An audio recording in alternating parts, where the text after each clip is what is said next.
Telugu Desam party చేసే కార్యక్రమాలు, గతంలో జరిగిన కార్యక్రమాలు ఇవన్నీ కూడా ప్రజలు మర్చిపోలేదు. మళ్ళీ తెలుగుదేశం పార్టీ అధికారంలోకి వస్తేనే మన జీవితాలు బాగుపడతాయి. ప్రజలందరూ కూడా అదే ఆలోచనలో ఉన్నారు. నాయకులు కూడా తెలుగుదేశం పార్టీలో ఉంటేనే నాయకులుగా మనకి గౌరవం ఉంటుంది అనే ఒక ఆలోచనతో ఈరోజు చాలామంది కూడా ఈరోజు తెలుగుదేశం పార్టీలోకి రావడం జరుగుతుంది. మరి ఈరోజు సింగం భరత్ వాళ్ళ కుటుంబ సభ్యులు వాళ్ళకి సంబంధించిన మనుషులు ఈరోజు అందరూ కూడా తెలుగుదేశం పార్టీలోకి రావడము, వీళ్ళేమి కొత్త వాళ్ళేం కాదు, గతంలో పాత వాళ్ళే అందరూ కూడా మళ్ళీ ఒక గూటికి చేరుకోవడం జరిగింది.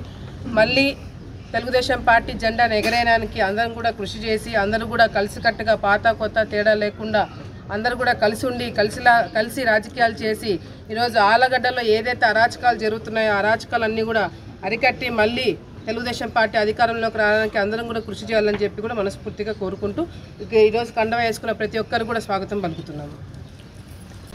ఈరోజు చాలా సంతోషంగా ఉంది. ఈరోజు తెలుగుదేశం పార్టీలో భూమా అఖిలప్రియ గారి ఆధ్వర్యంలో, భార్గవ్ గారి ఆధ్వర్యంలో, అదేవిధంగా వికేత్ రెడ్డి గారి ఆధ్వర్యంలో పార్టీలో జాయిన్ కావడం జరిగింది. ఈరోజు టీడీపీ పార్టీలో ఎన్నో సంక్షేమ పథకాలకు నాంది పలికిన పార్టీ టీడీపీ పార్టీ. అలాంటి పార్టీలో జాయిన్ కావడం అంటే చాలా సంతోషంగా ఉంది. ఇన్ని రోజులు బీజేపీ పార్టీలో జాయిన్ అవ్వడం కొంచెం లేట్ అయింది.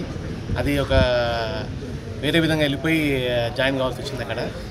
కాబట్టి ఎట్టకేలకు మళ్ళీ అఖిలప్రియ గారి ఆధ్వర్యంలో వారికి సేవ చేసుకునే భాగ్యం మాకు వెళ్ళడం చాలా హ్యాపీగా ఉంది. అదేవిధంగా మీరు చూస్తున్నారు, ఇన్ని రోజుల నుంచి కొందరు మాట్లాడుతున్నారు అఖిలప్రియ గారి గురించి, వాళ్ళ తండ్రి గారి గురించి. అప్పుడు గంగులోళ్ళు అందరు కలిసి 2004లో శాంతి యాత్ర చేశాము గంగులోళ్ళు అందరు కలిసి అని చెప్పేసి, ఆ రోజు గంగులో ప్రభాకర్ రెడ్డి గారు ఇటుపక్క జాయిన్ అయిపోయి ఆ రోజు నాయిరెడ్డి గారి సమక్షంలో జాయిన్ అయ్యారు. వాళ్ళు వచ్చి నాయిరెడ్డి గారు వెళ్ళి వాళ్ళతో కలిసి జాయిన్ అయ్యి శాంతి యాత్రలు, శాంతి కపోతాలు ఎగరేయలేదు. అవన్నీ అవాస్తవాలు మారడం అంటే ఈరోజు ఫ్యాషన్ అయిపోయింది ఈ రోజుల్లో. ఇంకొకటి నేను అటు పక్క వెళ్తే 25,000 మెజార్టీతో అఖిలప్రియ గారు గెలుస్తా అని చెప్పారు. అయ్యా మీరు ఉండేది భూమవర్గంలో ఉన్నప్పుడు మీరు పోటీ చేస్తే ఇక్కడున్న వర్గం చీలిపోయి అటుపక్కన్న వైసీపీ క్యాండిడేట్కి మేలు జరుగుతుంది, కానీ ఇటుపక్క భూమా అఖిలప్రియ గారు అట్లా జరుగుతుంది. అంటే ఏది మాట్లాడినా అవాస్తవాలు మాట్లాడాలా, ఏది చెప్పినా అవాస్తవం చెప్పాలా. అంటే పార్టీ క్యాడర్ నిలబెట్టుకోవాలని నేను చెప్పేసి బీజేపీ పార్టీలో జాయిన్ అయ్యారు.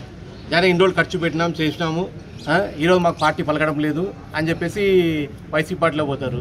అంటే మిమ్మల్ని నమ్ముకోవచ్చు మాత్రం నాశనం అయిపోవాలా. మీరు పార్టీలో జాయిన్ అవ్వడం ఎందుకు? లేకపోతే ఇండిపెండెంట్ పడే సత్తా లేకనా?